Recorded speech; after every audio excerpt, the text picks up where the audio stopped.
فيلمنا زيجمر أملا جالاكسي كابزلو زلعة حيل زلو مازوارات عبزبوتا حدا كم زركب اندار الناس جمر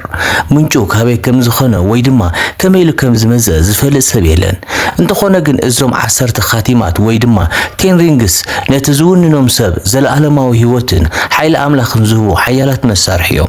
وينو بلوع الحيل استلخفك إلى مارشال أرتيو نزلت وارخي بدما نجزأتات نموراري تقوم على الله سالا زوم عسرت خاتم وينو نمول سراويت كتف يخل نبرة كمون عالم رئاتو زيت فلز زعبي وتهدراو حيلي مرح لسراويت دما محبر عسرت خاتم ويدما تين رينجس أورغانيزيشن اللي سيموم ازدقو جلة بسليتن تواقعتن قتلتن استملايو نحدش عامتات دما وينون سراويتن منقستاتن دافرسو هابتن داكو بحو إنكاسا أوس نورو اتمارحي عسرت خاتم موزحتو يكفى العالم مستقوزازره بزعبا اتالو تبهال عدد ما سمع نسا دما أبوش تحاد عبيج أكاس تحابت عادية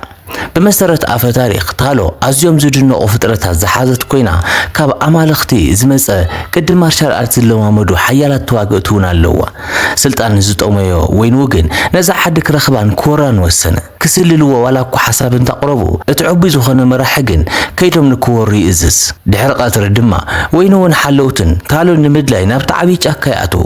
قعزة مسجمرو اتجاكا كنكاساقس جمرمو عصوهم بزي ما تنقاطها دما تخلتات كابزي تفلت ቦታ እንዳመጹ መንገዶም ዓጸዎ እቲ መራሒ መኪና ካብቲ መንገዲ ካምልጥ ክብል እታ መኪና ናብ ገደል ጸደፈት ወይኑ ግን ካብታ መኪና ዘሊሉ ብምውጻእ ካብቲ ሓደጋ አምለጠ ሓደ ጥዑይ ዝሓስብ ሰብ ድማ ነዛ ሓደጋ ዝርዩ ከመጠንቀቕታ ስለዝወስዶ መተመለሰ ነይሩ እንተኾነ ግን እቲ መራሒ 10 ኻቲም ካልእት ልም ነበሮ ጉዕዞ ብእግሩ ቀጸለሞ ሊ ዝተባሃለት ማስኬራ ዝገበረት ሓላዊት ኣብ ሓደ ብተኽልታት ዝተመልአ ስፍራ ኣብ ማእኸል ደው ኢላ ይረኽባ ነዛ ጽቡቕቲ ጎርዞ ድማ ወይኑ ናብታሎ ሒዛቱን ختኣቱ ይዛ እንተኾነ ግን ሊ ካብ ተጫካ ክወጽ ብምእዛዝ ነትሕቱ ነጸገቶ በተፈጥሮ ወይኑ ኣይኮነን ዝብል መልስ ስለዘይቅበል ክዋጋእ ወሰነ ነቶም ኻትም ናብ ኣደርበዮሞ እታ ሓላዊት ግን ብሙሉእ ጸጋ ኣምለጠቶሞ ማስኬራ ኣውረደቶ ሊ ኣዝያ ጽቡቕቲ ሰብ ኮይና ተረኸበት ጽባቐ ድማ ንወይኑ ብኡንቡ ማርኾ ይኹን እምበር እቲ ወራሪ ዕላምኡ ንምስኻዕ ቆሪጹ ስለ ዝነበረ ቃልሱ ቀጸለ ወይኑ ብናይ ቀረባ ርሕቐት ክዋጋእ መረጸ ሊ ግን ዝያዳ ክእለት ዘለዋ ተዋጋኢ ስለ ዝነበረት በለጸቶ እቲ ወራሪ ወይኑ ግን ክንደገና ነቶም ኻትም ናብ ኣደርበዮም ኣብዚ ግዜ እዚ ግን ሊ ናይ ሓልዮት ሓይላት ተጠቂማ ናብኡ መለሰትሉሞ ወይኑ ተወርወረ ሊ ንኣየር ተቆጻጺራ ኣብ ሓደ ራሕሲ ብሰላም ክትዕርፎ ኻለት ወይኑ ድማ ብጣዕሚ ተገረመ ድሕር ሰሙናት ድማ ወይኑን ሊን ተፋቐሩ ሊ ንዕኡ ሒዛ ኣብታሎ ክትነብር ፍቓድ ሓተተት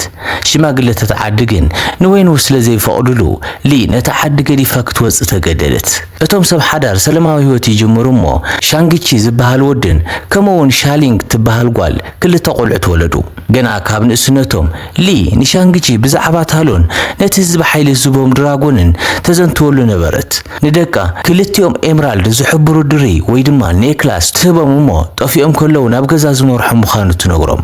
ወላኳ ወይኑ ናይ ቀደም ህይወቱን ተገደፈ ዝበደሎም ጉጅለ ስለ ዘለው ሕነን ምፍዳይ ናብ ገዝኡ ክወሩ መጹ ሊ ንደቃ ሻንግቺን ዣንግልን ናብ ውሽጢ ሸፊና ንበይና ምስቶም ብዙሓት ሰባት ተዋገት ወይኑ ምስተመለሰ ሬሳታት ተዘርጊሑ ጽንሖ ሻንግቺ ድማ ኣብ ጎንታ ህይወታ ዝሓለፈት ኣዲኡ ብሓዘን ዝተዋሓጠ ወይኑ ናብ ናይ ቀደም ህይወት ተመለሰ ነቶም 10 ኻትሙን ክንደገና ልዕሎም ሕነን ምፍዳይ ነቶም ንሰበይቱ ዝቆተሉ ሰባት ሃደኖም ኣብቶም ዝቕጽሉ ዓመታት ወይኑ ካብ ሓላያ ኣቦ ናብ ጨካን መልክ ተቐየረ ንሻንግቺ ኣዝዩ ዝኸበደ ናይ ቀታሊ ስልጠና ክወስድ ገበሮ ሻንግሊ ግን ጓል ስለ ዝኾነት ተነጸገት ይኹን እምበር ንሳውን ብወገና ተለማመደት ሻንግቺ ወዲ 14 ዓመት ምስኾነ ወይኑ ናብ ቀዳማይ ተልእኾኡ ለኣኾ ንኣዲኡ ዝቀተለ መራሕቲ ጉጅለ ከም ዝረኸቦ ነገሮሞ ሻንግቺ ክቆትሎ ለኣኾ ሻንግቺ ቅድም ምኻዱ ንሓፍቱ ኣብ ውሽጢ 3 መዓልቲ ክምለስ ምዃኑ ቃል ኣተወላ ይኹን እምበር ተልእኾኡ ምስ ፈጸመ እቲ መንሰይ ብጣዕሳ ስለ ዝተዋሓጠ ካብቲ ጨካን ስልጠና ብኡን ምምላጥ ናብ ኣሜሪካ ሃደመ ድሕሪ ዓመታት ሻንግቺ መንነቱ ቀየረ ንዝበለጸት ማሕዙኡ ኬቲ ሓዊሱ ንማንም ሰብ ብዛዕባ ድሕሪ ባይታ ስድራቤቱ ኣይነገረን ድሕሪ ዝኹሉ ግዜ ሻንግቺ ሕጂ ወነት ናይ ኣዲኡ ድሪ ይገብሮ ነበረ مسكيت خوين دما مكينة عبدو مبالي سرح نبرة حدا مشيت مسمح حزو سو درار خبول عخلو سو نكيت نشانجيتشن كابت مكينة دو مبال نلعلي كسرح عام كم زلوهم ينقرم ንጽባሒቱ ሻንግቺን ኬቲን አውቶቡስ ተሳፊሮም እንዳኸዱ ከለው ሓደ ሰብ ንሻንግቺ ነቲ ድርኽቦ ይሓቶ ሻንግቺ ግን በአስጸልዩ ድሕር ይብል ኮይኑ ግን ክልተ ሰባት ናው ይቀርቡ ኬት ክትከላኸሉሉ ትፍትን እቲ ሰብኣይ ግን ይደፋ ሻንግቺ ድማ ንኬት ምስ ደፍኡዋ ብጣዕሚ ሓሪቁ ነቲ ሰብኣይ ብሓንቲ ውቅዒት የዘርሮ እቲ ዓርኩ ናይቲ ወዲ ድማ ክሕጉዘ ይመጽእ ግን ሻንግቺ ብቐሊሉ ንዕውን ይቋያጽሮ ብኡ ድማ ሬዘር ፊስት ዝተባሃለ ሓደ ገጅፍ ሰብኣይ ናብቲ ባእሲ ይጽምበር እቲ ሰብኣይ ንሻንግቺ ብጣዕሚ ከበድቲ ዝበሃሉ ውቅዒታት ይስንዝረሉ ግን ሻንግቺ የምልጠሉ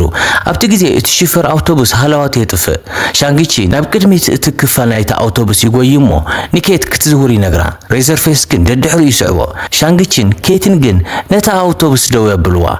ኣብ መወዳእታ ሬዘር ፌስ ነቲ ድሪ ይምንጥሎ ሻንግቺ ድሕሪ ብዙሕ ዓመታት ንዝሓወ ምሽጥር ንኬት ይነግራ እቲ ጉጅለ 10 ኻቲም ንሓብቱ እውን ይደልይዋ ከም ዘለዎ ስለ ዝተረድኦ ንሓብቱ ከጠንቅቃ ይውስን ኣድራሻ ብፖስት ካርድ ይረኽቦሞ ምስ ኬቲ ናብ ቻይና ይበሩ ኣብኡ ድማ ሓደ ናይ ትሕቲ መሬት መዋግእ ቦታ ይረኽቡ ኣብቲ ቦታ ወንግ ዝበሃል ጠንቋሊ ምስ ሓደ ገጅፍ ኣራዊት ክዋጋእ ይርዩ ሻንግቺ ምስ ኣስተናዳኢ ተዘራሪቡ ንሓብቱ ክረኽባ ይሰማማዕ ግን ምስ ኣተየ ተጋጣሚቱ ንሳ በዕላ ሻሊንግ ምዃና ይርዳእ ሻሊንግ ግን ገና ቂም ስለ ዘለዋ ተሃርሞ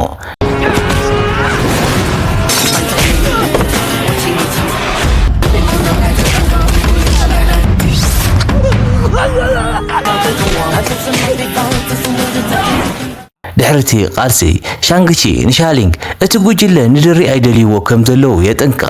ሻሊንግ እዚ መዋግእ ቦታ ናታ ምዃኑ ትገልጽ ሃንደበት ድማ ናይቲ ቦታ ደወል ይድወል ሰራዊት እቶም 10 ኻቲም ይመጹ ሻሊንግን ሻንግቺን ድማ ምስቶም ወተሃደራት ይዋግኡ ኬቲ ኣብ ሓደጋ ትወድቕ ግን ሻንግቺ የድሕና ኣብ መወዳእታ እቲ ሓደ ካብ መራሕቲ እቲ ጉጅለ መጺኡ ንሻሊንግ ድሪ ኣይምንጥላ ሻንግቺ ምስቲ ዴዝዲለር ክዋጋእ ይጅምር ሻንግቺ ክስዕር ምስ ቀረበ ወይኑ ወይ ድማ ኣቡ ይመጽሞ ደው የብሎም ወይኑ ንወዱ ስለቲ ብቕዓቱ ይነዶ ሓጺር ርክብ ድሕር ምግባሮም ድማ ኩሎም ተታሒዞም ናብቲ ናይ ወይኑ መንበር ይኸዱ ኣቡ ድማ ወይኑ ስለምንታይ ነቲ ድሪ ከም ዝደለዮ የረዶም ድሕር ሞት ሰወይቱ ወይኑ ብዛዕባ ታሎ መጽናዕት ክገብር ከም ዝጀመረን ድምፂ ሰወይቱ ሓገዝ ክትሓቶ ከም ዝሰምዐን ይገልጹ ሰወይቱ ኣብ ታሎ ተኣሲራ ከም ዘላ ይኣምን ሻንግቺን ሻሊንግን ግን እዚ ሕሶት ምዃኑ ይፈልጡ ወይኑ ግን እቶም ድሪታት ተጠቒሙ ሓደ ካርታ ይኸፍት ናብ ታሎ ዝወስድ መንገዲ ድማ ኣብ ውሽጢ 3 መዓልቲ ከም ዝኽፈት ይርኢ ንታሎ ክወራን ሰወይቱ ከውፅን ይምሕል ሻንግቺን ሻሊንግን ግን ንትልማ ቦም ይቃወሞ ይእሰሩ ኣብ ቤት ማእሰርቲ ትሬቨር ዝበሃል ተዋሳኣይን ሞሪስ ዝበሃል ዘድንቕ ፍጡርን ይረኽቦ ሞሪስ መንገዲ ታሎ ስለ ዝፈልጥ ከምልጡ ይውስኑ ሻሊንግ ነቲ መንደቕ ሴራቶ ይወፁ መኪና ሰሪቆም ድማ በቲ ጫካ ቢሎም ይሃድሙ ሳላ ሞሪስ ነቲ ዝቀየር ጫካ ሓሊፎም ናብ ታሎ ይኣቱ ኣብ ታሎ ድማ ምስናን ትበሃል ሓብታ ዲኦም ይራኸቡ ናን ታሪኽ ታሎ ተዘንትወሎም እዚ ህዝቢ ንኣሽሓት ዓመታት ዓለምና ካብ ድዌለር ኢን ዳርክነስ ዝበሃል ነፍሲ ዝበልዕ ኣራዊት ይከላኸል ከም ዝነበረ ትነግሮም እዚ ኣራዊት ብድምፂ ዝፈትዎም ሰባት እንዳመሰለ ንሰባት የታልል ምዃኑ ይነግሮም እዚ ድማ ወይኑ ዝሰምዖ ድምፂ ናይቲ ኣራዊት ምዃኑ የረድእ ሻንግቺን ሻሊንግን ምስቶም ነበርቲ ኮይኖም ክለማመዱ ጀመሩ ሻንግቺ ካብናን ሓደሽ ስልታት ይመሃር ነበረ ድሕሪ ብዙሕ መዓልታት ድማ ወይኑ ንጽባሒቱ ይመጽእ ወይኑ ምስ ሰራዊቱ ይመጽሞ ነቲ ማዕጾ ክኸፍቶ ይደሊ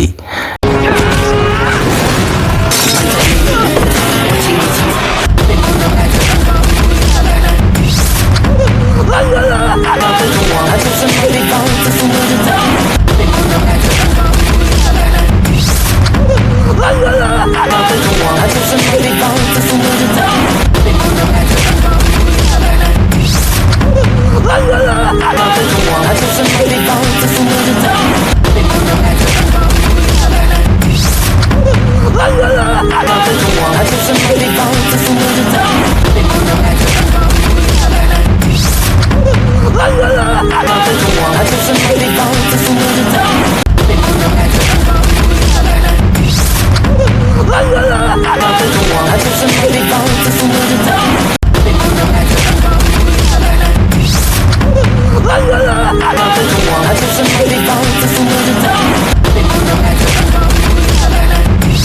ሻንጊቺን ወይኑን ማለቱን አቦወድን ገጽ ንገጽ ይገጥሙ ወይኑን ወዱ ስዒሩ ናብቲ ማዕጾ ይኸይድ ነቲ ማዕጾ ብኽታሙ ክወቅዕ ጅምር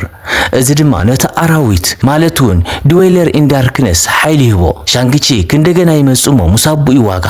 ኣብዚ ግዜ እዚ ሻንጊቺ ነቶም 10 ኻትም ካብኡ ይቋሃጾሮም ነቲ አራዊት ክወጽ ምስ ጀመረ ወይኑ ንወዱ ከድሕን ኢሉ ህይወት ይህብ ነቶም ኻትም ድማ ንሻንጊቺ የረክቦ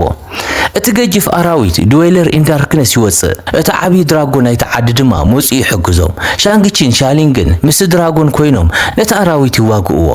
ሻንጊቺ ነቶም 10 ኻትም ተጠቂሙ ነቲ አራዊት ይቀትሎ ድሕሪ እቲ ኩናት ኩሎም ናብ ንቡር ህይወቶም ይምለሱ ሻንጊቺን ኬትን ድማ ናብ አሜሪካ ይምለሱ ኣብ መወዳእታ ወንግ መጺኡ ንሻንጊቺን ኬትን ይወስዶም ሻሊንግ ድማ መራሒት ናይቲ ማሕበር 10 ኻቲም ብምዃን ትልውጦ እምባርከስ ክቡራት ተኸታተልትና ናይ ሎም ፊልምና ነዚኣ ትመስል ነይራ ክሳብ ብኻሊ ፊልም ረኸብ ድማ ሰናይ ቅና